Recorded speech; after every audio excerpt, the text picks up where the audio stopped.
Hi guys! Welcome back sa akin channel. And then ayan guys, alam niyo may pag-uusapan tayo ngayon.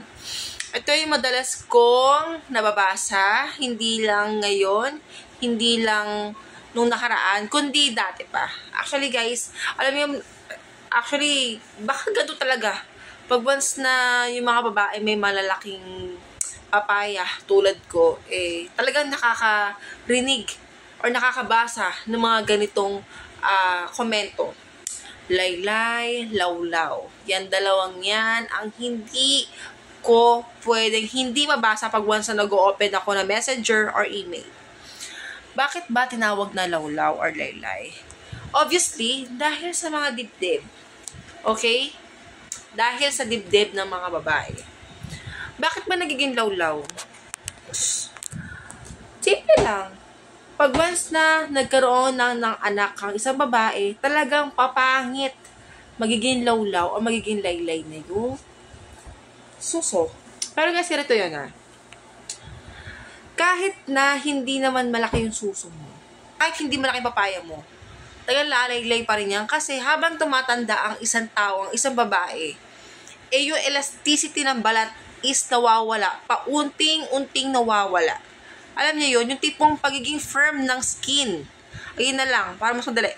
Yung firm ng skin is unti-unting nawawala. Pag once na tumatanda, nangungulubot, nagsasag yung skin. And then, hindi lang yung titingnan. Syempre, pag once na ang babae ay nagpa-breastfeed or pag once na nagpasuso after manganak.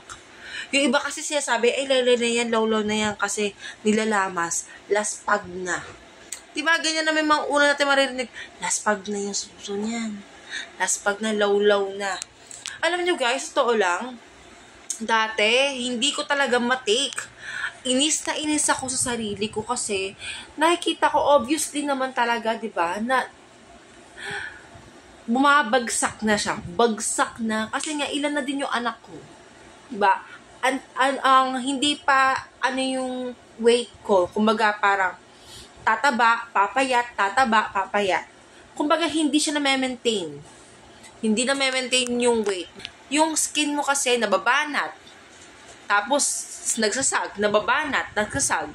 Yung ganun, madaming possibility kung bakit na naglalaylay o naglalawlaw yung suso ng babae. Pero ang pinaka talaga is pumapangit talaga.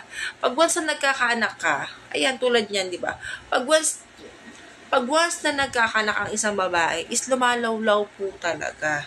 Kasi alam nyo, yung mga lalaki, karamihan, alam mo, mostly mga Pinoy, ewan ko sorry pero karamihan talaga sa mga Pinoy, ayan yung mga nangunguna mambash yung tipong mahilig mangutya, yung mga Pinoy na masyadong yung utak nasa pantasya. Kasi alam niyo yun, pag once na kasi, sabi nila, pag once, para sa kanila ang babae, pag ang perfect na babae is tayong-tayo, bilog na bilog, yung parang, sorry hindi ako against sa pagpaparitoke, pero ayun yung nakikita ko na mas iniidolo nila or mas, parang mas normal sa kanila tingnan or mas maganda tingnan sa kanila, basta para sa kanila normal yung ganong itsura na parang bao, matigas, yung alam nyo naman nagawa or retoke. Hindi ako against sa retoke, pero guys, ganun na kasi nagiging normalized. Na-normalize na yung ganun na para sa mga lalaki, ayun yung maganda tingnan, hindi ka kukutyain pag once na ganun ang suso mo. Unlike sa mga natural, normal, na nagsasagda talaga dahil nga sa panganganak, sa elasticity ng balat, at natural po kasi.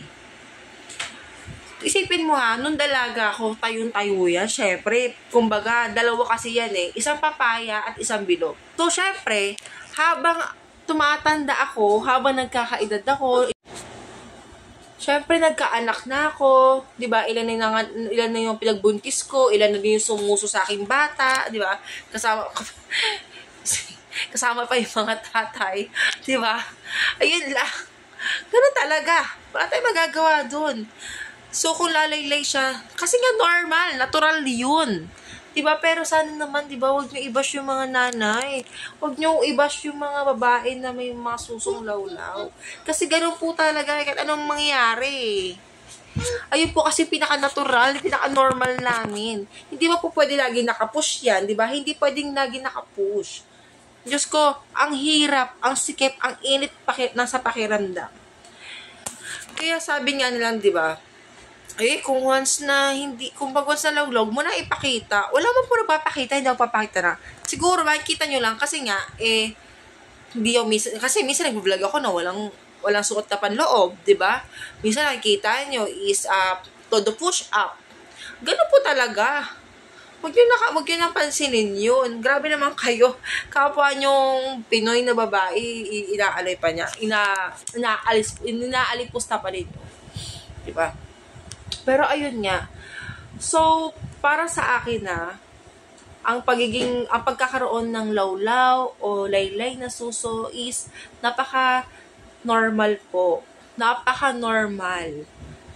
Siyempre, pag dalaga ka, pag bata ka, yun, dalaga ka or wala kang anak, hindi pa po talaga lalaylay or lalawlaw yan.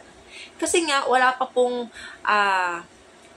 gatas, hindi pa nagkakaroon ng gatas, hindi pa nababanat. Kasi pag once nabubuntis ang babae, guys, ito pumapangit. O aminin nyo yan sa mga lalaki. Pag once nabubuntis yung asawa nyo, kung dati pinkish yan, kung dati, firm na firm yan. Habang tumatagal pa nagbubuntis, nangingitim, lumalaki yung pinaka-areola, di ba? Lumalaki. Yung parang pinakamapa. Umiitim yan, kumukulubot. How much more pa kaya pag once na lumabas yung bata, nagkaroon ng gatas yan, sobrang gatas, lalaki yung utong, ganun, di ba? Ganun talaga Kasi ganun po normal na osos ng babae. Okay? Kaya sa makikita nyo sa akin, ako, minsan, nasasaktan pa rin pag nakakarinig ako ng ganun. Pero, para sa akin, ba't ako masasaktan? Katawan ko to. Normal lang to Diba? Parang feeling ko mas masasaktan pa. Dapat nga mas masaktan pa ako pag once na, parang feeling ko pag once na sinabi sa akin na, para akong parang para pa rin ako nakatalikod kahit nakaharap ako. Yung parang pader yung harap ko, which is talagang walang-wala. Pero at least ako, na-bless pa rin. Kasi nagkaroon ako ng malaki. Dumaan ako sa ganyan Sexihan na dati. Diyos ko! Nako! Yung kabataan ko.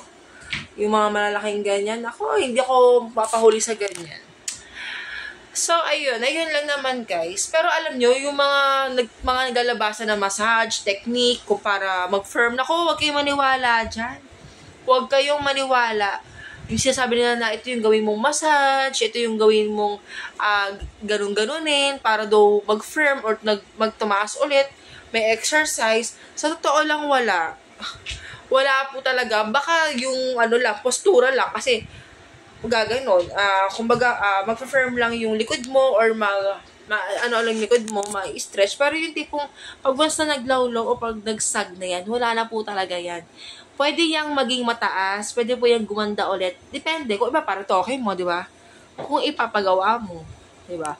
Pero para sa akin, hindi din po mali ang magparetoke or hindi po masama magparetoke kasi kanya-kanya po tayong kagustuhan sa buhay.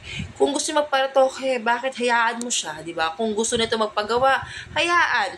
Kung gusto niya lang mag-maintain na natural or normal yung itsura na parang laylay, lawlaw, okay lang, ganun lang. Tayo na naman kasi mga Pinoy, karamihan sa mga lalaki, yung mga lalaki lang naman po talaga ang magaling.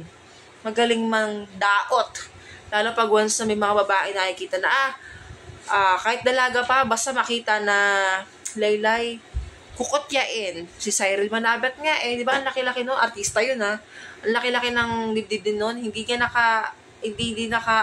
nakaligtas sa pandadaot ng mga Pinoy. Ganun ang Pinoy. Karamihan sa mga Pinoy, ganun. Dadautin ka, basta may makita sa yung pagkakamali na konti, daot ang mapapala mo. Cyril Manabat, wala pang anak yun Dalaga pa yun, pero talagang magsasag kasi nga, malaki. Malaki po talaga. Hindi mo pwede tumayo yun. Di ba? Hindi pwede tumayo. Kasi balat yun. Nai-stretch.